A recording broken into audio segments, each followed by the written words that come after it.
I should mention first off, I'm not that easy to embarrass. I'm usually the one doing the embarrassing to other people. For example, when my sister and I were teenagers, my sister was trying to learn to cook pastries, bake pastries, and not having an easy time with it. She also tended to bake them just for special events. So one Christmas, she tried for the first time to bake a German chocolate bundt cake, which turned out to be completely wretched. And yet, we had a number of guests at the Christmas dinner, and no one wanted to say that. An elderly lady asked, "Oh, how interesting. Where did you get the recipe? Was it the newspaper or a cookbook?" And I chimed in, "Or the transcripts of the Nuremberg war crimes trials?" So I'm usually the one doing the embarrassing. But I found that even I could be embarrassed in a new situation. I found that in those long, long moments while you're waiting for the police to come arrest you, I found that to be rather embarrassing.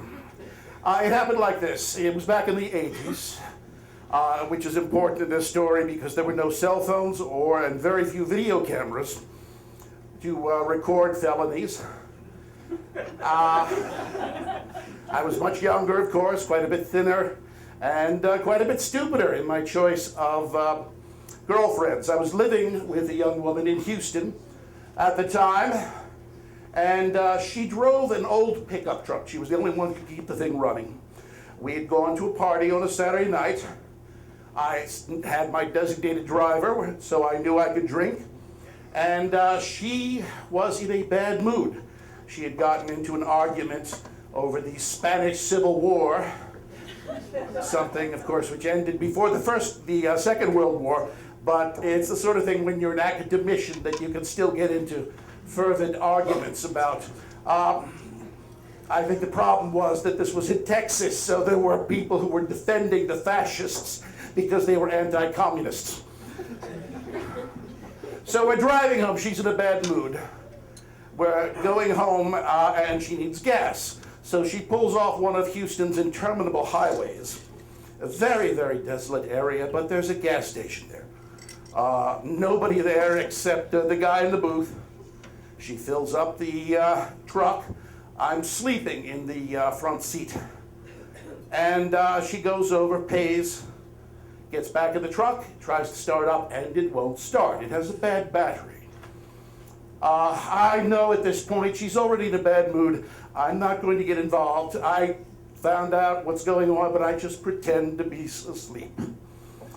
She goes over to the guy in the booth and asks for a jump. She insists that this is the company policy, that he has to give him a jump. But the poor South Asian gentleman in the booth says, no, all by myself, can't get out of the booth. She argues with him a while, but he won't do anything. She comes back in the truck, very, very angry now. Now, understand, this is before the movie Basic Instinct. So this was a rather original move on her part. She used to arm herself with an ice pick. She reached under the seat, pulled out her ice pick, and for God knows what reason, goes over to the only other car in this self-serve gas station, which she assumes belongs to the South Asian in the booth, and punctures all 4 of his tires. Now consider, her truck won't move. We are now stuck there. The guy has to have a phone in the booth because he's got a credit card machine. So we're stuck there waiting for the police to come and arrest us. I'm still pretending to be asleep. At this point, she starts punching me, telling me to do something. Fortunately, she put the ice pick down first. I decided, well, best thing I could do at this point is get out of the truck. And decided after all that I'd drunk at the party, I could stand to take a leak. I figured that the guy in the booth was probably not going to give me the keys to the restroom. But I decided just to go and relieve myself all on the side of the road, on the other side of the truck. At this point, for some reason, I can only believe it's because the universe prefers young blondes with nice racks, that she tried to start up the truck again, and for some reason, it started up. And she began to pull out without me. Fortunately, I managed to chase down the truck and jump in the back of the truck, and we made a clean getaway.